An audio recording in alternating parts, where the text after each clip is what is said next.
মেয়েটির নাম যখন সুভাষিনী রাখা হইয়াছিল তখন কে জানিত সে বোবা হইবে। তাহার দুটি বড় বোনকে সুকেশিনী ও সুহাসিনী নাম দেওয়া হইয়াছিল। তাই মিলের অনুরোধে তাহার বাপ ছোট মেয়েটির নাম সুভাষিনী রাখে। এখন সকলে তাহাকে সংক্ষেপে শুভা বলে। দস্তুর মতো অনুসন্ধান ও অর্থব্যয়ে বড় দুটি মেয়ের বিবাহ হইয়া গেছে।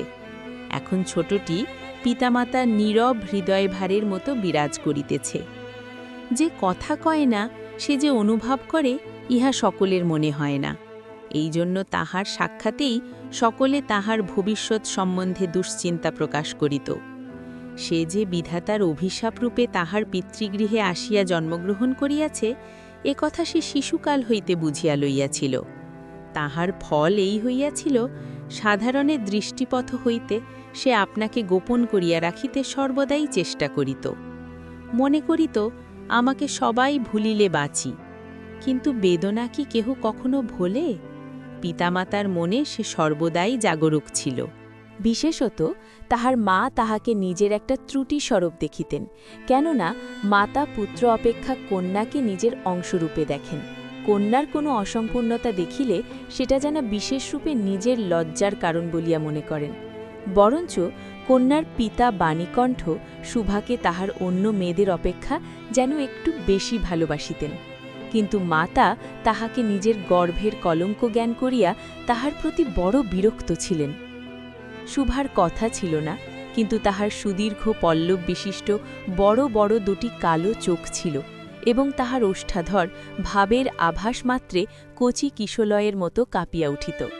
কথায় আমরা যে ভাব প্রকাশ করি সেটা আমাদিগকে অনেকটা নিজের চেষ্টায় গড়িয়া লইতে হয়, কতকটা তর্জমা করার মতো। সকল সময় ঠিক হয় না, ক্ষমতা অভাবে অনেক সময় ভুলও হয়, কিন্তু কালো চোখে কিছু তর্জমা করিতে হয় না।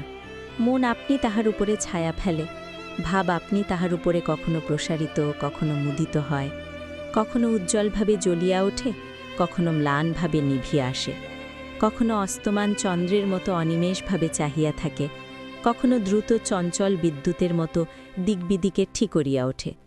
মুখের ভাব বই আজন্মকাল যাহার অন্য ভাষা নাই, তাহার চোখের ভাষা অসীম, উদার এবং অতল স্পর্শ গভীর, অনেকটা স্বচ্ছ আকাশের মতো, উদয়াস্ত এবং ছায়ালোকের নিস্তব্ধ রঙ্গভূমি। এই বাক্যহীন মনুষ্যের মধ্যে বৃহৎ প্রকৃতির মতো একটা বিজন মহত্ব আছে। এই জন্য সাধারণ বালক বালিকারা তাহাকে এক প্রকার ভয় করিত, তাহার সহিত খেলা করিত না। সে নির্জন দ্বীপ্রহরের মতো শব্দহীন এবং সঙ্গীহীন। গ্রামের নাম চণ্ডীপুর। নদীটি বাংলাদেশের একটি ছোট নদী, গৃহস্থ ঘরের মেয়েটির মতো। বহুদূর পর্যন্ত তাহার প্রসার নহে। নিরলসা তন্নী নদীটি আপন কুল রক্ষা করিয়া কাজ করিয়া যায়। দুই ধারের গ্রামের সকলেরই সঙ্গে তাহার যেন একটা না একটা সম্পর্ক আছে। দুই ধারে নৌকালয় এবং তরুচ্ছায়া ঘন উচ্চতট। নিম্নতল দিয়া গ্রামলক্ষ্মী স্রোতস্বিনী আত্মবিস্তৃত দ্রুত পদক্ষেপে প্রফুল্ল হৃদয়ে আপনার অসংখ্য কল্যাণকার্যে চলিয়াছে। বাণীকণ্ঠের ঘর নদীর একেবারে উপরেই। তাহার বাখারির বেড়া, আটচালা, গোয়ালঘর, ঢেকিশালা, খড়ের স্তূপ, তেঁতুলতলা, আম, কাঁঠাল এবং কলার বাগান নৌকাবাহী মাত্রেরই দৃষ্টি আকর্ষণ করে।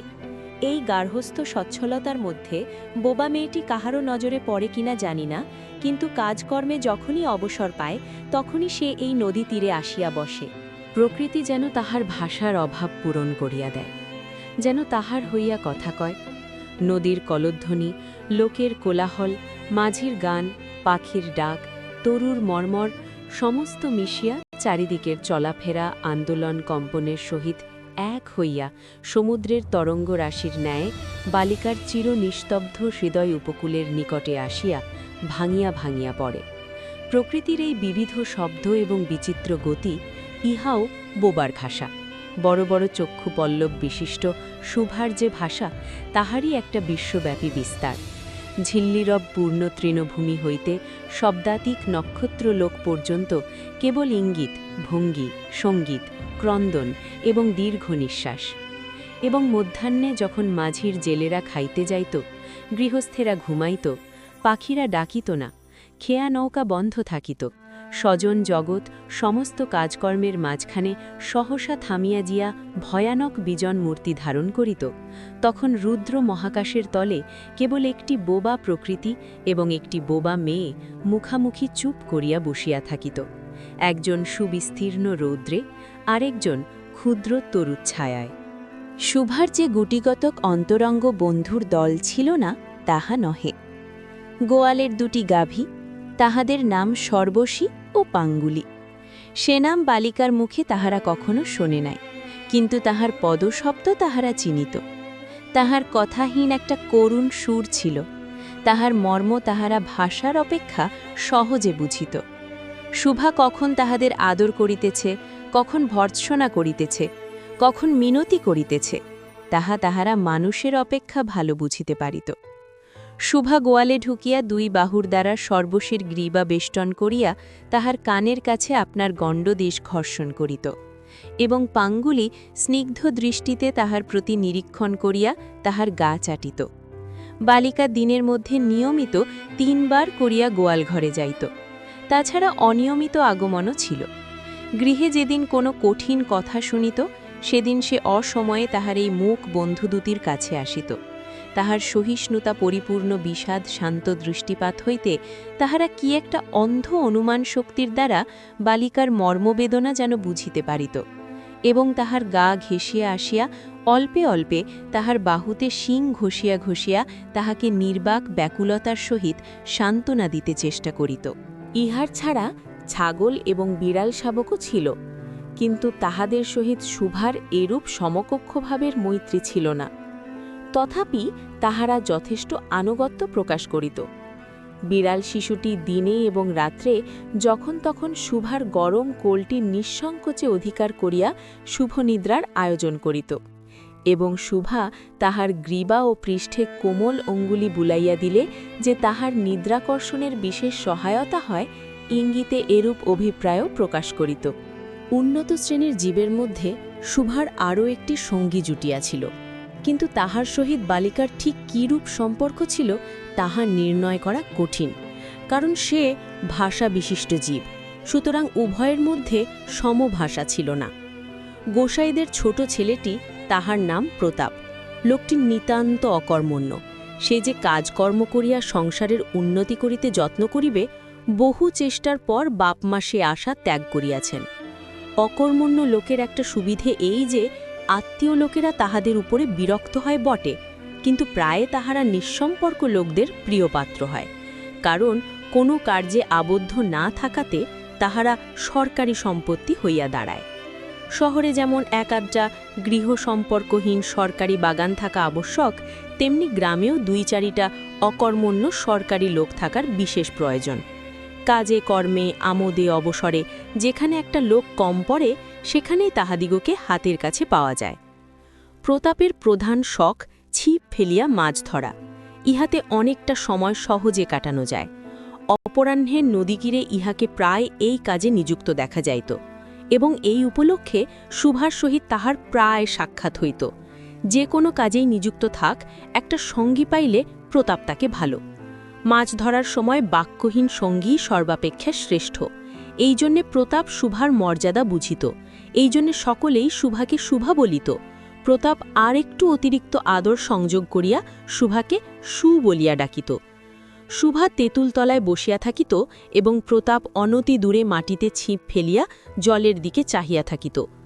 প্রতাপের একটি করিয়া পান বরাদ্দ ছিল, শুভা তাহা নিজে সাজিয়া আনিত, এবং বোধ করি অনেকক্ষণ বসিয়া বসিয়া চাহিয়া চাহিয়া ইচ্ছা করিত প্রতাপের কোনো একটা বিশেষ সাহায্য করিতে, একটা কোনো কাজে লাগিতে, কোনো মতে জানাইয়া দিতে যে এই পৃথিবীতে সেও একজন কম প্রয়োজনীয় লোক নহে। কিন্তু কিছুই করিবার ছিল না। তখন সে মনে মনে বিধাতার কাছে অলৌকিক ক্ষমতা প্রার্থনা করিত। মন্ত্র বলে সহসা এমন একটা আশ্চর্য কাণ্ড ঘটাইতে ইচ্ছা করিত, যাহা দেখিয়া প্রতাপ আশ্চর্য হইয়া যাইত। বলিত, তাই তো, আমাদের শুভির যে এত ক্ষমতা তাহা তো জানিতাম না। মনে করো শুভা যদি জলকুমারী হইত, আস্তে আস্তে জল হইতে উঠিয়া একটা সাপের মাথার মণি ঘাটে রাখিয়া যাইত। প্রতাপ তাহার তুচ্ছ মাছ ধরা রাখিয়া সেই মানিক লইয়া জলে ডুব মারিত এবং পাতালে গিয়া দেখিত রূপার অট্টালিকায় সোনার পালঙ্কে কে বসিয়া, আমাদের বাণীকণ্ঠের ঘরের সেই বোবা মেয়ে সু। আমাদের সু সেই মণিদীপ্ত গভীর নিস্তব্ধ পাতালপুরীর একমাত্র রাজকন্যা। তাহা কি হইতে পারিত না? তাহা কি এতই অসম্ভব? আসলে কিছুই অসম্ভব নয়, কিন্তু তবুও সুপ্রজাশূন্য পাতালের রাজবংশে না জন্মিয়া বাণীকণ্ঠের ঘরে আসিয়া জন্মিয়াছে এবং গোসাইদের ছেলে প্রতাপকে। শুভার বয়স ক্রমেই বাড়িয়া উঠিতেছে। ক্রমে সে যেন আপনাকে আপনি অনুভব করিতে পারিতেছে, যেন কোনো একটা পূর্ণিমা তিথিতে কোনো একটা সমুদ্র হইতে একটি জোয়ারের স্রোত আসিয়া তাহার অন্তরাত্মাকে এক নূতন অনির্বচনীয় চেতনা শক্তিতে পরিপূর্ণ করিয়া তুলিতেছে। সে আপনাকে আপনি দেখিতেছে, ভাবিতেছে, প্রশ্ন করিতেছে এবং বুঝিতে পারিতেছে না। গভীর পূর্ণিমা রাত্রি সে এক একদিন ধীরে শয়নগৃহের দ্বার খুলিয়া ভয়ে ভয়ে মুখ বাড়াইয়া বাহিরের দিকে চাহিয়া দেখে পূর্ণিমা প্রকৃতিও শুভার মতো একাকিনী সুপ্ত জগতের উপর জাগিয়া বসিয়া, যৌবনের রহস্যে, পুলকে, বিষাদে, অসীম নির্জনতার একেবারে শেষ সীমা পর্যন্ত, এমনকি তাহা অতিক্রম করিয়াও থমথম করিতেছে, একটি কথা কহিতে পারিতেছে না। এই নিস্তব্ধ ব্যাকুল প্রকৃতির প্রান্তে একটি নিস্তব্ধ ব্যাকুল বালিকা দাঁড়াইয়া। এদিকে কন্যাভারগ্রস্ত পিতামাতা চিন্তিত হইয়া উঠিয়াছেন, লোকেও নিন্দা আরম্ভ করিয়াছে, এমনকি এক ঘরে করিবে এমন জনরবও শোনা যায়। বাণীকণ্ঠের সচ্ছল অবস্থা, দুই বেলাই মাছ ভাত খায়, এজন্য তাহার শত্রু ছিল। স্ত্রী পুরুষে বিস্তর পরামর্শ হইল। কিছুদিনের মতো বাণী বিদেশে গেল। অবশেষে ফিরিয়া আসিয়া কহিল, চলো, কলিকাতায় চলো। বিদেশ যাত্রার উদ্যোগ হইতে লাগিল। কুয়াশা ঢাকা প্রভাতের মতো শুভার সমস্ত হৃদয়ে অশ্রু বাষ্পে একেবারে ভরিয়া গেল। একটা অনির্দিষ্ট আশঙ্কা বসে সে কিছুদিন হইতে ক্রমাগত নির্বাক জন্তুর মতো তাহার বাপমায়ের সঙ্গে সঙ্গে ফিরিত। ডাগর চক্ষু মেলিয়া তাহাদের মুখের দিকে চাহিয়া কি একটা বুঝিতে চেষ্টা করিত, কিন্তু তাহারা কিছু বুঝাইয়া বলিতেন না। ইতিমধ্যে একদিন অপরাহ্নে জলে ছিপ ফেলিয়া প্রতাপ হাসিয়া কহিল, কি রে সু, তোর নাকি বর পাওয়া গেছে, তুই বিয়ে করতে যাচ্ছিস, দেখিস আমাদের ভুলিস নে। বলিয়া আবার মাছের দিকে মনোযোগ করিল। মর্মবিদ্ধ হরিণী ব্যাধের দিকে যেমন করিয়া তাকায়, নীরবে বলিতে থাকে, আমি তোমার কাছে কি দোষ করিয়াছিলাম। শুভা তেমনি করিয়া প্রতাপের দিকে চাহিল। সেদিন গাছের তলায় আর বসিল না। বাণীকণ্ঠ নিদ্রা হইতে উঠিয়া শয়নগৃহে তামাক খাইতেছিলেন। শোভা তাহার পায়ের কাছে বসিয়া তাহার মুখের দিকে চাহিয়া কাঁদিতে লাগিল। অবশেষে তাহাকে সান্ত্বনা দিতে গিয়া বাণীকণ্ঠের শুষ্ক কপলে অশ্রু বাড়াইয়া পড়িল। কাল কলিকাতায় যাইবার দিন স্থির হইয়াছে। শোভা গোয়ালঘরে তাহার বাল্য সখীদের কাছে বিদায় লইতে গেল। তাহাদিগকে স্বহস্তে খাওয়াইয়া গলা ধরিয়া একবার দুই চোখে যত পারে কথা ভরিয়া তাহাদের মুখের দিকে চাহিল। দুই নেত্র পল্লব হইতে টপ টপ করিয়া অশ্রু জল পড়িতে লাগিল। সেদিন শুক্ল দ্বাদশীর রাত্রি। শুভা শয়নগৃহ হইতে বাহিরিয়া হইয়া তাহার সেই চিরপরিচিত নদীতটে শস্প সজ্জায় লুটাইয়া পড়িল, যেন ধরণীকে, এই প্রকাণ্ড মুখ মানবমাতাকে দুই বাহুতে ধরিয়া বলিতে চাহে, তুমি আমাকে যাইতে দিও না মা, আমার মতো দুটি বাহু বাড়াইয়া তুমিও আমাকে ধরিয়া রাখে। কলিকাতায় এক বাসায় শুভার মা একদিন শুভাকে খুব করিয়া সাজাইয়া দিলেন। আটিয়া চুল বাঁধিয়া খোপায় জরির ফিতা দিয়া অলঙ্কারে আচ্ছন্ন করিয়া তাহার স্বাভাবিক শ্রী যথাসাধ্য বিলুপ্ত করিয়া দিলেন। শুভার দুই চক্ষু দিয়া অশ্রু পড়িতেছে, পাছে চোখ ফুলিয়া খারাপ দেখিতে হয়, এজন্য তাহার মাতা তাহাকে বিস্তর ভর্ৎসনা করিলেন, কিন্তু অশ্রুজল ভর্ৎসনা মানিল না। বন্ধু সঙ্গে বর স্বয়ং কোণে দেখিতে আসিলেন। কন্যার মা বাপ চিন্তিত শঙ্কিত শশব্যস্ত হইয়া উঠিলেন, যেন দেবতা স্বয়ং নিজের বলির পশু বাছাইয়া লইতে আসিয়াছেন। মা নেপথ্য হইতে বিস্তর তর্জন গর্জন শাসন করিয়া বালিকার অশ্রুস্রোত দ্বিগুণ বাড়াইয়া পরীক্ষকের সম্মুখে পাঠাইলেন। পরীক্ষক অনেকক্ষণ নিরীক্ষণ করিয়া বলিলেন, মন্দ নহে। বিশেষত বালিকার ক্রন্দন দেখিয়া বুঝিলেন ইহার হৃদয় আছে, এবং হিসাব করিয়া দেখিলেন যে ইহার হৃদয় আজ বাপমায়ের বিচ্ছেদ সম্ভাবনায় ব্যথিত হইয়া উঠিয়াছে, সেই হৃদয় আজ বাদে কাল আমারই ব্যবহারে লাগিতে পারিবে। শুক্তির মুক্তার ন্যায় বালিকার অশ্রুজল কেবল বালিকার মূল্য বাড়াইয়া দিল, তাহার হইয়া আর কোনো কথা বলিল না। পঞ্জিকা মিলাইয়া খুব একটা শুভ লগ্নে বিবাহ হইয়া গেল। বোবা মেয়েকে পরের হস্তে সমর্পণ করিয়া বাপমা দেশে চলিয়া গেল। তাহাদের জাতি ও পরকাল রক্ষা হইল। বর পশ্চিমে কাজ করে, বিবাহের অনতি বিলম্বে স্ত্রীকে পশ্চিমে লইয়া গেল। সপ্তাহখানেকের মধ্যে সকলেই বুঝিল নববধূ বোবা। তাহা কেহ বুঝিল না যে সেটা তাহার দোষ, সে কাহুকে প্রতারণা করে নাই। তাহার দুটি চক্ষু সকল কথাই বলিয়াছিল, কিন্তু কেহ তাহা বুঝিতে পারে নাই।